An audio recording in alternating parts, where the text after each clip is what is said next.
Gracias por continuar con nosotros. Se cumplió un año ya de gobierno de la doctora Claudia Sheinbaum desde sus diferentes aristas, política, económica, seguridad, en fin, diferentes temáticas de las cuales hablará la doctora el próximo 5 de octubre, según su anuncio que ha hecho en la mañanera. Pero vamos a analizar precisamente parte de esta situación que vive México en estos primeros 12 meses y quién mejor que el maestro Mario Campa que nos acompaña en esta ocasión. Mario, como siempre, un verdadero placer saludarte. ¿Cómo estás? Hola Jesús, un gusto estar por acá de vuelta contigo a la orden. Muchas gracias, querido. Pues a ver, lo primero que te preguntaría es, 12 meses, ¿cómo valoramos, cómo entendemos al gobierno de Claudia Sheinbaum en este ámbito financiero que es tan determinante, tan trascendental, sobre todo después de los resultados que se dieron a conocer en el gobierno de López Obrador de combate a la pobreza? ¿Qué continuidad ves tú en este proceso? ¿Qué cambios, qué situaciones está enfrentando la doctora?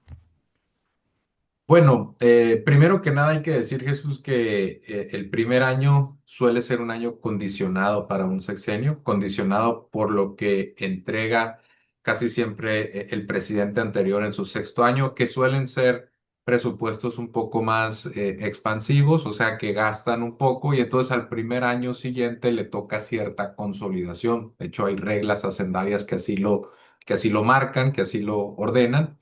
Y en ese sentido, pues después de un sexto año donde el gobierno cerró fuerte para culminar proyectos de infraestructura, que está bien, siempre y cuando la deuda se utilice en proyectos de infraestructura, está bien utilizada, no hay problema.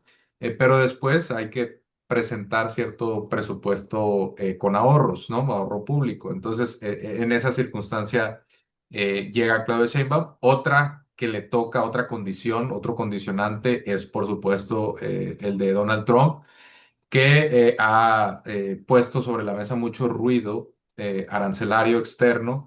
Y bueno, no es fácil lidiar con eso porque eso ha congelado pues, la llegada de ciertas inversiones, no todas. La inversión extranjera directa permanece subiendo a tasas moderadas. Pues digamos que el empleo permanece también resiliente, los salarios siguen creciendo, pero sí hay cierta incertidumbre y en algunos sectores se siente más. Las tasas de crecimiento del último año sobre todo son bajas. La política monetaria es otro condicionante, es restrictiva. Tenemos una inflación de 3,7% y la tasa está muy por encima de eso. A eso se le llama política monetaria restrictiva. Y lo que hace eso es que, bueno, pues hay tasas de interés elevadas y eso deprime un poco el consumo, la inversión en favor del ahorro. Y cuando se ahorra, pues la actividad económica tiende a ser menor. Eso pues no es responsabilidad de Claudia Sheinbaum, es del Banco Central y bueno, es otra condicionante. Y bueno, después están también los conflictos geopolíticos que no cesan en Rusia, no sé si llamar conflicto geopolítico u otra palabra a lo que hace Israel en Gaza. Pero eso ocasiona pues también cierta incertidumbre en los mercados de materias primas, en algunas inversiones, en el ambiente de negocios y bueno, Donald Trump por supuesto colabora con eso, ¿no? Entonces es un primer año condicionado donde Claudia Sheinbaum entra y saca algunas reformas, aprueba algunas reformas también en materia económica y también presenta su primer presupuesto, que es un primer presupuesto donde incluye no necesariamente nuevos impuestos, más que nada un incremento a ciertas tasas de impuestos que ya existían, sobre todo los de especiales.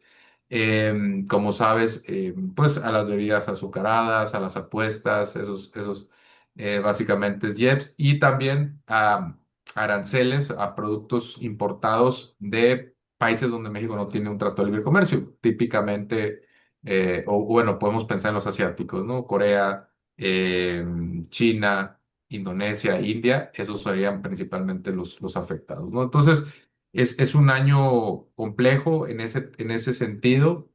Podemos agregar incluso a Pemex, una empresa muy endeudada. No es ni culpa de Claudio Sheinbaum, tampoco de López Obrador, es sobre todo de los gobiernos de Enrique Peña Nieto y de Calderón. que le metieron turbo a la deuda, pero antes también de Vicente Fox, porque tuvo una producción de 3,5 millones de barriles diarios, prácticamente el doble de lo que ahorita está produciendo Pemex.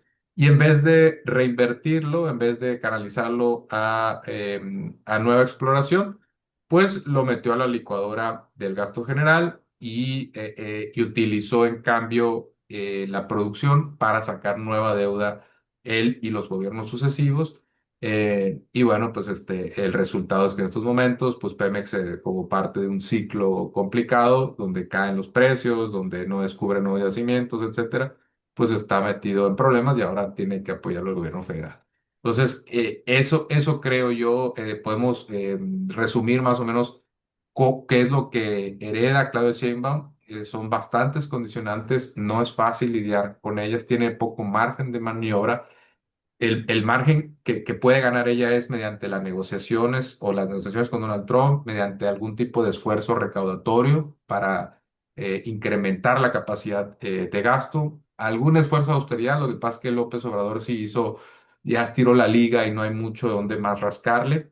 Y en términos pues, del endeudamiento, sabemos que no va a recurrir a él, al menos de manera desenfrenada y responsable. Entonces, sobre todo creo en este primer año era plantear las reglas del juego. Lo hizo también con el Plan México, que es una política industrial audaz, si es que se ejecuta bien, si es que se le canaliza presupuesto, si es que se hace una especie de pacto con la inversión privada nacional y extranjera para acompañar la inversión pública con privada, ¿no? Y entonces ahí puede generarse una sinergia interesante y ya veremos cómo es que va funcionando, pero esto rompe con décadas anteriores donde había un exceso de pasividad en la política industrial, ¿no? Oye, ¿qué tanto en esto que nos mencionas, querido Mario, impera también la política? Es decir, la política política.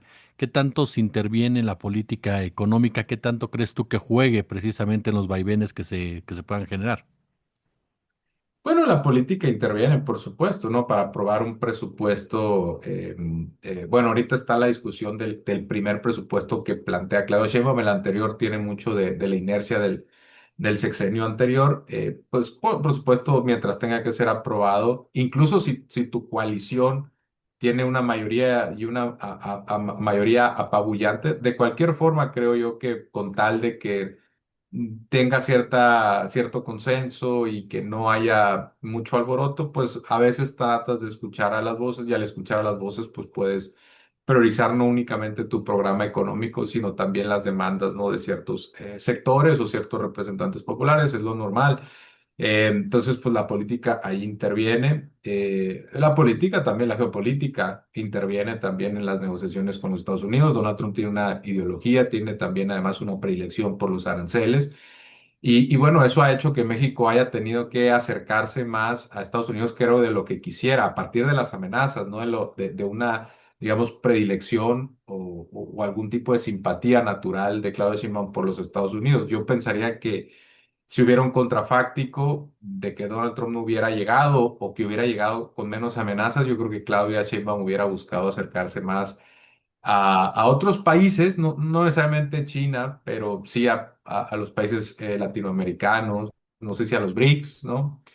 Eh, Gustavo Petro ha sido, por ejemplo, más vocal en acompañar a Lula en esta alianza de los BRICS, pero puede darse ese lujo porque no está tan cerca. Los Estados Unidos no comparte frontera, ¿no? A pesar de que Petro no tiene una mayoría cómoda, son incluso periodos más cortos. Ha sido más vocal en apoyar a los BRICS. Yo creo que Claudio Sheinbaum tiene las manos más atadas, ¿no? Entonces ahí también interviene en la política. La política interviene también en el caso de la historia. Creo que si no hubiéramos tenido, por ejemplo, ahora que está de moda la serie, que por cierto yo no he visto, la serie del PRI en una aplicación de Televisa, la crisis del 94-95 y la deuda, la intervención del Fondo Monetario Internacional y el Tesoro, y antes las intervenciones del fondo con los gobiernos de López Portillo, Echeverría, por supuesto que hacen que sea más, en general, la coalición gobernante sea más riesgo aversa, ¿no? Que no quiera más riesgo en términos de la deuda externa y entonces hay un discurso más fuerte de soberanía, porque antes el Fondo Monetario Internacional como ahora lo hace con Argentina. Antes en México se nos olvida, impuso políticas de austeridad, teníamos una política de alimentos bastante digna, del campo también, y todo eso se desmanteló porque después del boom petrolero, pues hubo un exceso de deuda. Y después llegó el fondo y empezó antes no se le conocía como motosierra, pero básicamente hicieron eso los gobiernos del PRI, y por ahí se fueron algunos programas sociales, ¿no? Entonces, definitivamente eso pesa también, la herencia política, la carga de la historia política, juega un rol en este caso para que México pues, sea más consciente del peso de la deuda y en particular la externa. Después también los impuestos pueden ser. Una forma de ganar espacio fiscal es a través de una reforma fiscal, pero lo que pasa es que también en la historia de México tenemos unas malas experiencias con las reformas fiscales y muchas veces subió el IVA y es muy regresivo, afecta mucho a los pobres en relación a su ingreso. Lo hizo Calderón, subió el IVA después de la crisis financiera del 2008-2009. Entonces, todo eso, Jesús, es parte de las herencias que tiene un gobierno que considerar. Y luego podemos agregar también cosas como el Banco Central. En México no se puede cuestionar realmente al Banco Central. Creo que es una forma muy mala de entender la autonomía, para básicamente quitarlo del debate, que no haya rendición de cuentas del Banco Central. No se puede discutir porque entonces eso se interpreta como que estás interfiriendo con su independencia. Eso no necesariamente es democrático, ¿no? Pero es una carga también a partir de periodos de inflación que tuvo México, de que no había independencia real en el Banco Central y pues ahora debatir estos temas, debatir un segundo mandato de un Banco Central como lo tiene la Reserva Federal, es más complicado en México por esta carga histórica. Entonces en todo eso, Jesús, juega la política, ¿no? Claro. Oye, y en este punto que mencionas, ya comentabas, mi querido Mario, estas diferencias también con la época dicen algunos, el Pricámbrico, ¿no? De José Ujú, López Portillo, todo ello, el neoliberalismo como tal, y ahora este nuevo modelo, por lo menos que es lo que menciona primero López Obrador, ujú, ahora Claudia Sheinbaum, un nuevo modelo ujú. financiero Sí. que en sí no rompe con el capitalismo como tal, tú eres el experto, Ujú. sino que le da como que otro matiz, otro Sí. rostro, ¿no? Sí, mira, todavía creo que no hemos dado con un buen nombre para para la articulación de estas ideas de política económica, ¿no? Probablemente si me aventuro a ponerme unos años después de que ya salga Morena y se le empiece a dar un nombre, no sé, los años de algo del bienestar probablemente tendría que quedar por ahí. La construcción de un estado de bienestar, pero ya había algunas bases, entonces realmente no es que Morena venga aquí a reinventar el hilo negro. Yo he tratado también a veces de llamarle neodesarrollismo. Lo que pasa es que el desarrollismo del desarrollo estabilizador de los 50, 60, todavía en los 70, era bastante diferente en el sentido de que deprimía los salarios. Con tal de privilegiar el crecimiento, había una orden de mantener a los sindicatos a raya y deprimir los salarios. No había mucha redistribución, no era una prioridad del gobierno. Poco a poco, conforme fueron llegando demandas sociales, los movimientos estudiantiles, el 68, etcétera, se fue dando más juego, no solamente a los partidos de oposición, sino también a los movimientos laborales, etcétera.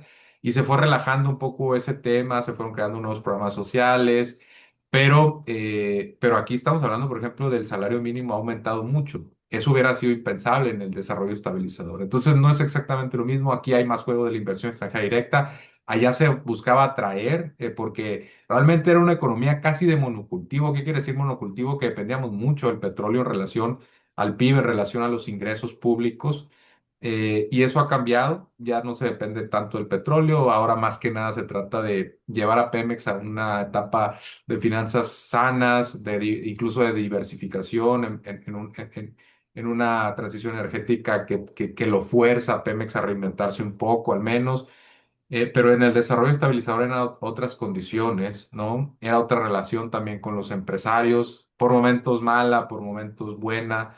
En el caso del final de Echeverría y luego con López Portillo fue muy mala, ¿no? La relación con los empresarios. Creo que eso también Ahora se trata de cuidar, ¿no? Ahora, no con todos y no en las mismas circunstancias. Ahora López Obrador puso el tema de los impuestos como yo nunca antes había visto con Ricardo Salinas Pliego. Creo que eso fue una elección estratégica, a pesar de que rompió con una persona que tiene poder económico. Y eso creo que fue un preámbulo para después ir creando conciencia sobre la importancia de los impuestos, eventualmente quizá para irlos subiendo, para ir mejorando la recaudación. Sí lo hizo López Obrador en un par de puntos porcentuales sobre el Producto Interno Bruto. Ahora Claudia Sheinbaum empieza su sexenio también con algunas iniciativas. Entonces es diferente al desarrollo estabilizador. No sé si podríamos llamarle neodesarrollismo y por supuesto que no podemos llamarle neoliberalismo y menos con las últimas acciones que ha tomado Claudia Sheinbaum que implican un nuevo paradigma, el rescate de la política industrial, bueno, el alza del salario mínimo ya con López Obrador, más programas sociales.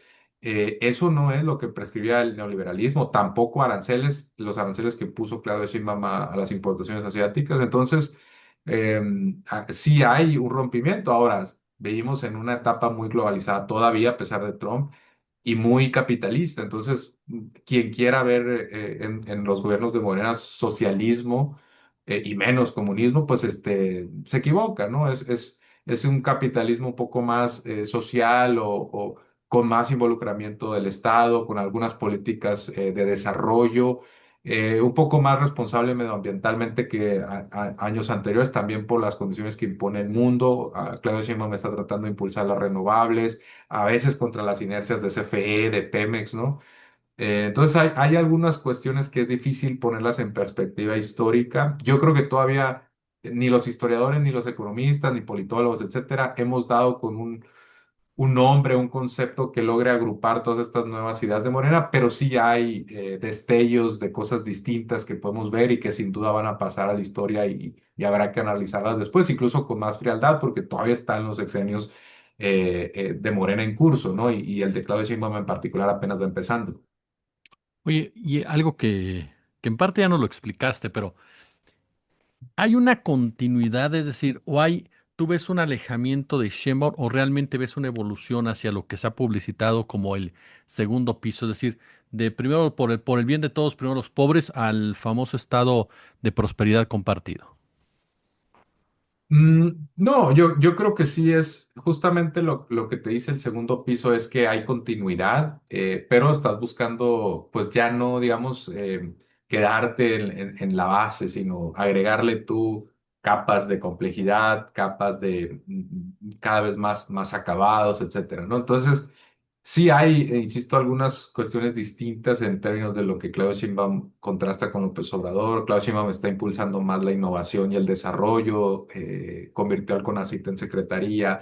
Hay algunos proyectos como el automóvil eléctrico o línea y otros que creo que habrá que darles su debido tiempo para evaluarlos, pero son políticas mucho más dependientes de la investigación.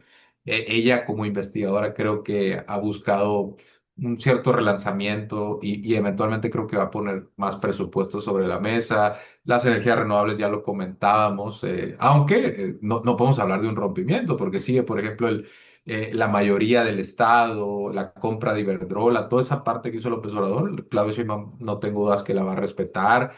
Sabemos, por ejemplo, que ella no va a impulsar la energía nuclear, sino que va a buscar y quiere reducir la dependencia de la importación del gas de Estados Unidos. Entonces, eso nos deja que la solar, no sé si la eólica, porque México no tiene tanto potencial, pero la energía solar creo que la va a impulsar bastante. La política industrial en general con los parques del bienestar. Ahora, López Obrador también sentó las bases de revivir los trenes de pasajeros. Ella le va a agregar muchos más kilómetros o miles de kilómetros, nuevas líneas.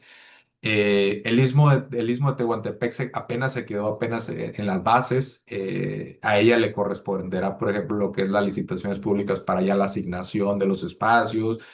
En la política comercial realmente es bien difícil compararlos porque lo que está haciendo Claudio Sheinbaum en la relación con los Estados Unidos, pues creo que no le tocó a López Obrador tanto. Entonces, todos estos nuevos aranceles que hay es algo que no habíamos visto en décadas en México, ¿no? Entonces, no podemos hablar de que sea un regreso al proteccionismo porque el TEMEC tiene tasas muy bajas en general, pero sí de la elección de un bloque económico, ¿no? Por ejemplo.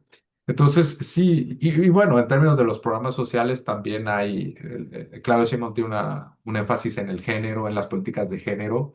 La pensión para mujeres se reduce en la edad, le da también más peso a la educación pública en las becas. En términos de la política de salud, ahí creo que todavía no vemos suficientes contrastes.